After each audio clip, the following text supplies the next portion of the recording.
गर्मी में बिना रसोई और बिजली के गरीब बहू का ससुराल। अरे यार कौन सी ड्रेस पहनूं? डेट पर समझ नहीं आ रहा। 1 घंटे में अरुण मुझे पिक करने आ जाएगा। अब मैं क्या करूं? मालकिन, ये लीजिए आपका जूस। अच्छा हुआ विनोद तुम आ गए। मेरी मदद करो ना, मुझे समझ नहीं आ रहा कि मैं क्या पहनूं। इतनी सारी ड्रेस ने ना कंफ्यूज कर दिया है मुझे। मालकिन, आप पर तो हर रंग खिलता है, आप कुछ भी पहन लीजिए। विनोद कितनी बार कहा है तुम मुझे मालकिन मत बोला करो। भले ही तुम मेरे घर में काम करते हो लेकिन तुम बचपन से यहाँ हो। हम बचपन से एक दूसरे के साथ कितना खेलते थे। मैं तुम्हारी दोस्त हूँ, समझे? अब बताओ क्या पहनूं? आप ये पीला वाला पहन लीजिए। सही कहा तुमने। लेकिन मुझे तो पार्लर भी जाना है विनोद। मैं आधे घंटे में पार्लर से आ रही हूँ। अगर अरुण आ जाए तो उसे नीचे वेट करने के लिए बोलना। विनोद तारा को जाता देख बस मुस्कुराते रहता है। विनोद भले ही बचपन से तारा के सालीशान घर में नौकर का काम कर रहा था, लेकिन कहीं ना कहीं वो तारा को पसंद भी करता था। लेकिन अपनी हैसियत के चलते ये बात आज तक विनोद तारा से कह नहीं पाया।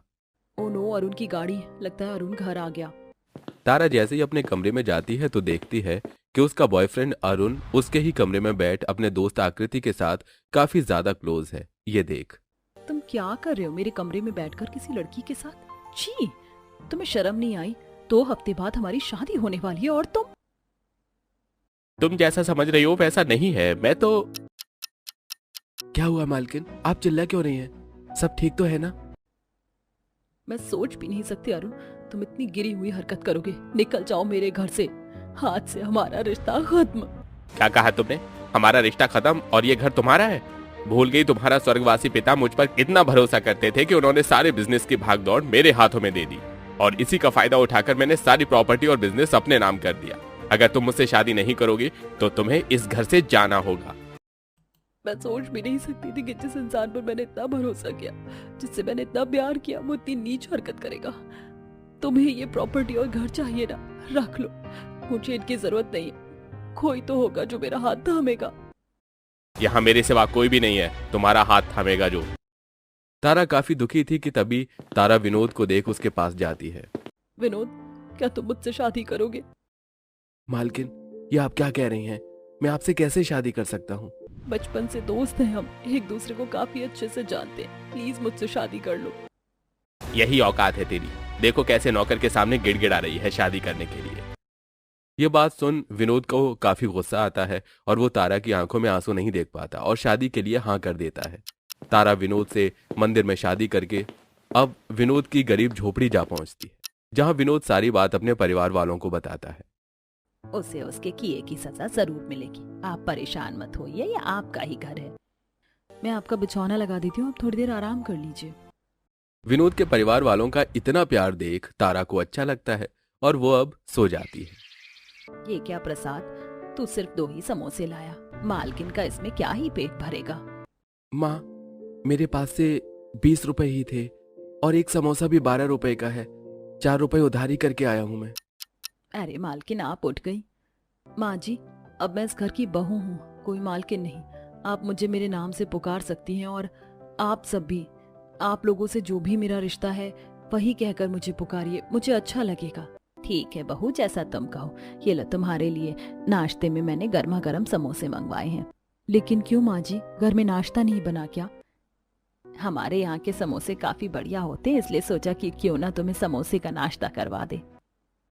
अपनी सास की बात सुन तारा काफी खुश होती है और नाश्ते में अब समोसे खाती है। थोड़ी देर बाद जब तारा बाहर आंगन में जाती है तो देखती है कि तारा की जेठानी अनामिका बाहर कड़ी धूप में 2 ईंट पर पतीला रख के कुछ नीचे लकड़ियों में आग जलाकर उसे खाना बना रही है। ये देख तारा काफी हैरान होती है। ये आप क्या कर रही हैं? क्या घर में चूल्हा नहीं है? इस तरह खाना कौन बनाता है ईद पर? सही कहा तारा तुमने, घर में चूल्हा नहीं है। और सिर्फ चूल्हा ही नहीं, हमारे घर में तो रसोई भी नहीं है। सारा सामान हम पन्नियों में रखते हैं और ये 2 ईंट ही हमारा चूल्हा है। गरीबी इतनी है कि घर में आज तक एक छोटी सी रसोई भी नहीं बनवा पाए। अनामिका की बात सुन तारा को काफी बुरा लगता है। सुबह से शाम हो जाती है लेकिन तारा के घर में बिजली नहीं जलती। ये देख तारा। कल मैं काफी ज्यादा परेशान थी, इसलिए मैंने इस बात पर गौर नहीं दिया। कल से तुम्हारे घर में बिजली ही नहीं जली। क्या यहाँ बिजली कई दिनों तक चली जाती है क्या? बिजली होगी तो ही जलेगी ना, हमारे घर बिजली नहीं है। ये तुम क्या कह रहे हो? इतनी गर्मी के मौसम में तुम सब फिर बिना बिजली के कैसे गुजारा करते हो? 2 वक्त की रोटी खाने को मिल जाती है, यही बड़ी बात है हमारे लिए। अब तो हमने बिना सहूलियत की चीज के गुजारा करना सीख लिया है। पहले बिन रसोई और अब बिना बिजली का ससुराल देख तारा को काफी अजीब लगता है। कुछ दिनों में तारा भी घर के काम करना शुरू कर देती है। वहीं बिना बिजली के तारा को अपने ससुराल में काफी परेशानी होती है। यहाँ कितनी ज्यादा गर्मी है, ऊपर से ये पसीना भी आना बंद ही नहीं हो रहा है। मैं कैसे इस गर्मी में सर्वाइव करूंगी? ईंट के टुकड़ों पर कोई खाना कैसे बना सकता है? मसाले रखने के लिए डब्बे तक नहीं है, ऊपर से बैठे बैठे मेरी तो कमर ही दुख गई है। कोई बात नहीं भाभी, आपको इन चीज़ों की आदत नहीं है ना, धीरे धीरे आप सीख जाओगे। आप हट जाइए, मैं खाना बना लेती हूँ। बिना बिजली और रसोई के तारा को हर एक मिनट में परेशानी हो रही थी। तो वहीं अपने ससुराल वालों को इतनी परेशानी में भी इस तरह रहता देख तारा को उनके लिए भी काफी बुरा लगता है। बिना बिजली के तारा गर्मी से काफी परेशान होती है। उसे 2 मिनट की सुकून के लिए नींद भी नसीब नहीं होती। बिना रसोई के खाना बनाना भी तारा के लिए काफी मुश्किल भरा था। शाम का वक्त होता है। तारा सब्जी लेकर घर लौट रही थी कि तभी तारा को एक लकड़हारे की दुकान दिखती है जिसमें बड़ी बड़ी लकड़ी की टेबल होती हैं, जिसे देख इन लकड़ी के टेबल को देखकर बढ़िया जुगाड़ आया है मेरे दिमाग में। अब तो मेरे ससुराल में रसोई बनकर ही रहेगी। तारा घर जाती है और अपने पति विनोद से कुछ बड़े बड़े लकड़ियों के टुकड़े मंगवाती है। लेकिन तारा, तुमने इतनी सारी लकड़ियों के टुकड़े मंगवाए क्यों हैं? करना क्या है इनका? अरे तुम बस देखते जाओ, अब जल्दी से हथौड़ी और कील भी ले आओ, हमें काफी काम करना है। तारा उन लकड़ी के टुकड़ों की मदद से अपने साथ लाती है। सबसे पहले एक बड़ी सी टेबल बनाती है। तो वहीं अगले दिन कबाड़ी की दुकान पर जाकर वहां से छोटे छोटे प्लास्टिक के डिब्बे 2 रुपए किलो भाव में ले लेती है। किताब भी तारा की नजर कुछ लोहे के टीन के डिब्बों पर जाती है। भैया, ये टीन के डब्बे कैसे दिए? इनका भी काफी जुगाड़ हो सकता है। तारा घर आकर उस लकड़ी की टेबल को घर के कोने में लगा देती है। तो वहीं छोटे छोटे उन प्लास्टिक के डिब्बे में मसाले भर देती है और साथ ही उन लोहे के टीन को आपस में जोड़कर उसके निचले हिस्से में भी एक टीन लगा देती है और उसमें ढेर सारी लकड़ियां डालकर जला देती है। और देखते ही देखते अब तारा की बिन रसोई वाले ससुराल में भी एक रसोई बन जाती है। अरे वाह तारा, तुमने तो कमाल कर दिया, काफी बढ़िया रसोई बनाई है तुमने।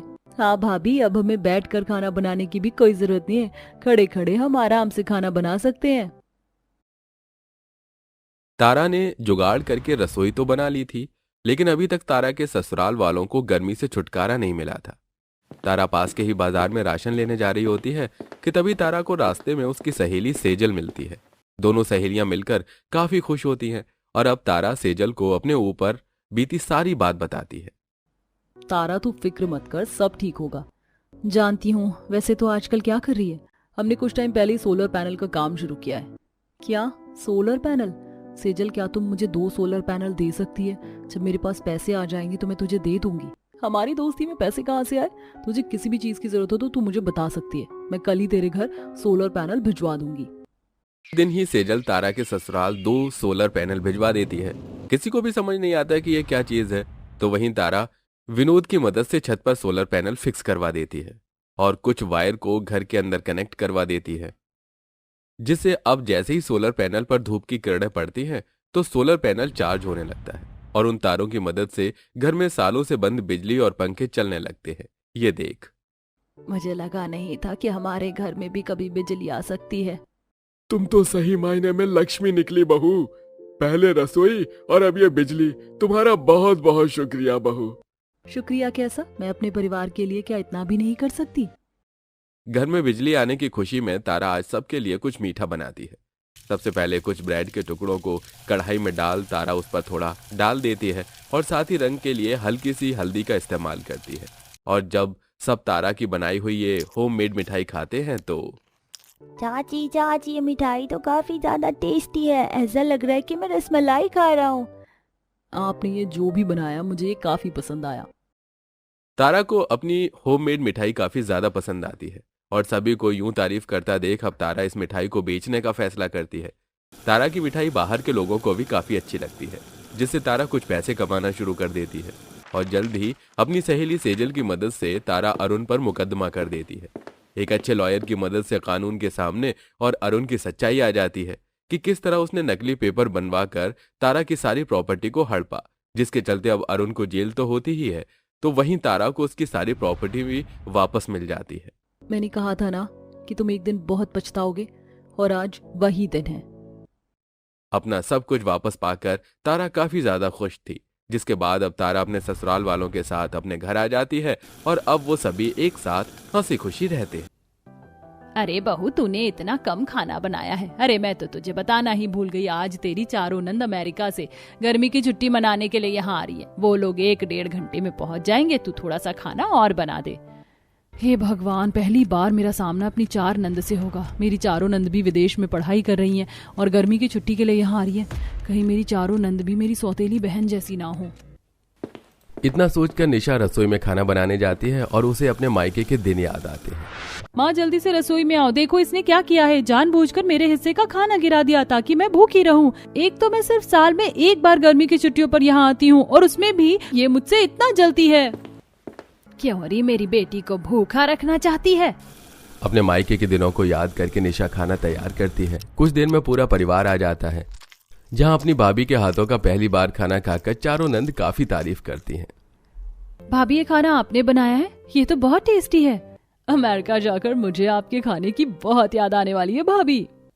अपनी नंद के मुंह से तारीफ सुनकर भी निशा के मन का डर नहीं जाता और वो सबके खाने के बाद अकेली सारा गंदा बर्तन रसोई में जाकर धोने लगती है, जिससे एक गिलास उसके हाथ से छूटकर टूट जाता है। मैंने जानबूझकर नहीं तोड़ा, बस हाथ से फिसल गया। भाभी, आप इतना डर क्यों रहे हो? टूट गया तो टूट गया। कांच के बर्तन तो रखे रखे टूट जाते हैं और वैसे भी कांच का टूटना शुभ माना जाता है। इतना बोलकर शीतल हंसती हुई वहां से चली जाती है। ये देख एक बार फिर निशा को अपनी सौतेली माँ बहन की याद आती है। कसम खाली है ना तूने घर के सारे बर्तन तोड़कर माने की। अरे तेरी मरी हुई माँ छोड़कर नहीं गई है बर्तन। अपने मायके के दिनों को याद करके निशा की आंखें भर आती हैं और वो बाहर जाती है और देखती है कि पूरा परिवार बैठकर ट्रिप की प्लानिंग कर रहा है। अरे, एक तो तुम चारों इतनी गर्मी में आती हो, ऊपर से तुम बाहर घूमने का प्लान बना रही हो। माँ देखो ना भैया कैसे नाटक कर रहे हैं। हम गर्मी की छुट्टियों में तो आते हैं, इस बार हमें बीच पर घूमने के लिए जाना है। बस हम चारों बहन ने पूरी प्लानिंग कर ली है बीच पर जाने की और कल हम शॉपिंग के लिए जाएंगे। भाभी, आप भी रेडी रहना। अगले दिन पूरा परिवार शॉपिंग के लिए जाता है और वो लोग निशा को भी जबरदस्ती मार्केट ले जाते हैं, जहां वो बीच पर जाने के लिए सनग्लासेस, टोपी और सनस्क्रीन खरीद रहे होते हैं। भाभी, आप भी अपने लिए कोई चश्मा पसंद कर लो, क्योंकि बीच पर जा रहे हैं तो एक कैप, सनग्लासेस, सनस्क्रीन का होना बहुत जरूरी है। और मैं तो सोच रही थी क्यों ना हम अपने लिए कोई ड्रेस भी खरीद लें। अब बीच में जा रहे हैं, ऐसे कपड़े तो पहन नहीं सकते। अरे मुझे नहीं पता इन सब के बारे में, बहुत चल तू और मैं आराम कर लेते हैं। अपनी चारों नंद को ही करने दे गर्मी में शॉपिंग। इस तरह शांति निशा को लेकर एक रेस्टोरेंट में बैठ जाती है और वहीं दरवाजे के बाहर निशा की चारों नंद शॉपिंग कर रही होती हैं। ये देख निशा को एक बार फिर अपनी सौतेली बहन की याद आती है। माँ, मेरी ड्रेस देखो बीच पर पहनने के लिए। ये ड्रेस अच्छी है ना?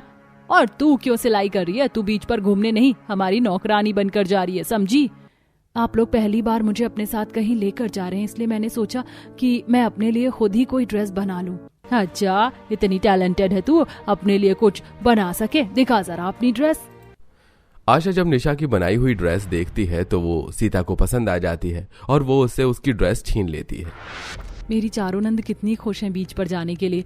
स्विमिंग कॉस्ट्यूम भी ले रही है। मुझे भी ये लोग अपने साथ ले जाते। कुछ देर में निशा की चारों नंद काफी सारी शॉपिंग करके अपने परिवार के साथ घर वापस आती हैं और अगले दिन जब निशा अकेली घर में खाना बना रही होती है तो उसकी 4 नंद भी मदद करवाती हैं। आप हमसे कभी कोई मदद नहीं लेती। यहाँ आए हमें 3 दिन हो गए हैं। अब आप बाहर जाओ, हम सारा खाना गाड़ी में रख देंगे। पर आप खाना गाड़ी में रखेंगे तो आपको लेट हो जाएगा। अभी तक आप तैयार भी नहीं हुई हैं। भाभी, हम चारों अकेले तो नहीं जा रहे हैं ना जो लेट हो जाएंगे। आप भी हमारे साथ चल रही हो, समझी? इसलिए जल्दी से तैयार हो जाओ। हो ना हो ये चारों भी मुझे मेरी सौतेली बहन की तरह नौकर के रूप में बीच पर ले जा रही हैं, जहाँ ये चारों अपने परिवार के साथ एंजॉय करेंगी और मैं इनके काम करूंगी। इतना सोच निशा बाहर जाती है और पूरा परिवार अपनी गाड़ी में बैठकर कुछ ही देर में समंदर के किनारे बीच पर पहुंचता है। तो वहीं बेचारी निशा अकेले गाड़ी की डिक्की से बड़ा सा छाता और जमीन पर बैठने के लिए चादर निकाल रही होती है। तभी वहां उसकी चारों नंद आती हैं और उसकी मदद करवाती हैं। भाभी, हमें बुला लेती। देखो भैया पानी में कितने मजे कर रहे हैं बीच वाले कपड़े पहनकर। ये सब हम कर लेंगे, आप भी पानी में जाओ, भैया के साथ कपल फोटो लो और गीले हो जाओ। पर उससे पहले बीच वाले कॉस्ट्यूम, कैप और सनग्लासेस लगाना मत भूलना। पर मेरे पास तो कोई कॉस्ट्यूम ही नहीं है। किसने कहा कि आपके पास कॉस्ट्यूम नहीं है? हमने सिर्फ अपने लिए शॉपिंग थोड़ी ना करी थी। इतना बोलकर शीतल अपनी भाभी को बीच पर पहनने के लिए कॉस्ट्यूम, सनग्लासेस, सनस्क्रीन और टोपी देती है। कुछ देर में निशा बीच के लिए तैयार हो जाती है अच्छे से और नदी में जाकर अमित का हाथ पकड़कर नदी के अंदर जाती हुई गीली होती है। कुछ देर बाद वो दोनों कपल फोटो लेते हैं तो वहीं चारों नंद गाड़ी से सारा सामान निकालकर नदी के किनारे बड़ा सा छाता लगाती हैं, चादर बिछाती हैं और खाना रेडी करती हैं। भाभी अब यहाँ आ जाओ, हमने खाना निकाल दिया है, खाना खाते हैं उसके बाद बोटिंग करेंगे। आप चारों को ये सब करने की क्या जरूरत थी, मैं थी तो। घर में भी तो बहू तू ही करती है, यहाँ पर भी क्या तू ही करेगी? तेरी पहली गर्मी की छुट्टी है, अपनी नंद के साथ अच्छे से एंजॉय कर। ये देख निशा को काफी अच्छा लगता है। साथ में उसे अपनी सौतेली माँ और बहन की याद आती है, जहाँ वो दोनों बीच पर काफी एंजॉय करते थे, नदी किनारे बैठकर मिट्टी के घर बनाते थे। तो वहीं बेचारी निशा को धूप में कभी खाना निकालने को कहते तो कभी उनकी कॉस्ट्यूम तैयार करने को कहते हैं। मैं कितनी खुश नसीब हूँ जो मुझे इतनी अच्छी नंद मिली। मैं पागल क्या क्या सोचने लगी थी अपनी नंद के बारे में। अपनी चारों नंद का इतना प्यार देखकर निशा की सारी गलतफहमी दूर हो जाती है।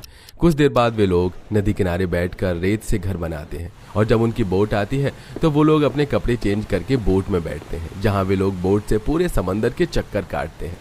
बबीता, मेरी और भाभी की एक टाइटैनिक पोज वाली फोटो ले ले और उसके बाद हम पक्षियों को दाने डालेंगे, तो वो वाली फोटो भी लेना। आ जाओ निशा। इतना बोल अमित और निशा अपने हाथों में कुछ दाने रखते हैं और पक्षी आकर उनके हाथों से वो दाने लेकर चले जाते हैं और उसी वक्त बबीता उनकी फोटो ले लेती है। भाभी हम सब समुद्र के अंदर जाने वाले हैं, समुद्र के अंदर का सीन देखने के लिए। जल्दी से आप ये ऑक्सीजन मास्क पहन लो और अपने कपड़े चेंज कर लो। इस बार फिर वे लोग अपने कपड़े चेंज करते हैं और ऑक्सीजन पाइप मास्क लगाकर समंदर के अंदर जाते हैं, जहां वो तरह तरह के घास और मछलियां देखते हैं। आ गए तुम सब समुद्र के अंदर से, जल्दी से कपड़े बदलो, हमें होटल जाना है। उसके बाद मैं आराम करूंगी और तुम सब जाना डिस्को क्लब। कपड़े बदलकर एक बार फिर पूरा परिवार होटल जाता है, जहां वो लोग एक साथ डिनर करते हैं। निशा, कैसा लगा तुम्हें अपनी चार नंद के साथ पहली गर्मी छुट्टी बिताकर? मैंने सोचा नहीं था कि मेरी चार नंद इतनी अच्छी होंगी। मुझे डर था कि कहीं मेरी चारों नंद मेरी सौतेली माँ और बहन जैसी ना हो, पर ऐसा नहीं है। आप चारों चले जाओगे तो मुझे बहुत याद आओगे। भाभी, याद तो हमें भी आपकी बहुत आएगी, पर हमें खुशी है कि आपको हमारे साथ अच्छा लगा। अब जल्दी से कपड़े चेंज करो, डिस्को में ये वाले कपड़े नहीं चलेंगे। शीतल के कहने पर एक बार फिर निशा अपनी चारों नंद और पति के साथ कपड़े बदलती है और वो लोग डिस्को चले जाते हैं, जहां पूरी रात वो लोग डिस्को में काफी एंजॉय करते हैं। भाभी चलो बताओ, अब तक आप कितने डिस्को में गई हो? अंकिता, मैं पहली बार डिस्को में आई हूँ और ये सब मेरी चारों नंद की वजह से हो पाया है। इतना बोलकर निशा इमोशनल हो जाती है, जिसके बाद चारों नंद अमित निशा के साथ होटल आते हैं और अगले दिन 5 स्टार होटल में खाना खाकर अपने घर के लिए रवाना हो जाते हैं। आप सब आराम कर लो, मैं आप लोगों के लिए कुछ ठंडा बना कर लाती हूँ। भाभी, आप भी हमारे साथ बाहर गई थी, आप भी थक गई होंगी, इसलिए आप भी आराम कर लो। मैं बाहर से ऑर्डर कर देती हूँ कुछ, और आराम करने के बाद हम सब मिलकर काम करेंगे। बबीता की ये बात सुनकर निशा को एक बार फिर अपनी माँ और बहन की याद आती है। जब वो बाहर से आते थे तो खुद आराम करते थे और बेचारी निशा से घर के सारे काम करवाते थे, चाहे वो बर्तन हो या कपड़े। पर यहाँ पर घर के आने के बाद निशा की चारों नंद अपनी भाभी के साथ मिलकर काम करती हैं। ये सब निशा को काफी अच्छा लगता है। कुछ दिनों बाद जब निशा की चारों नंद चली जाती हैं तो वो हर रोज अपनी नंद को फोन करके उनसे बात करती हैं और उन्हें याद करती हैं।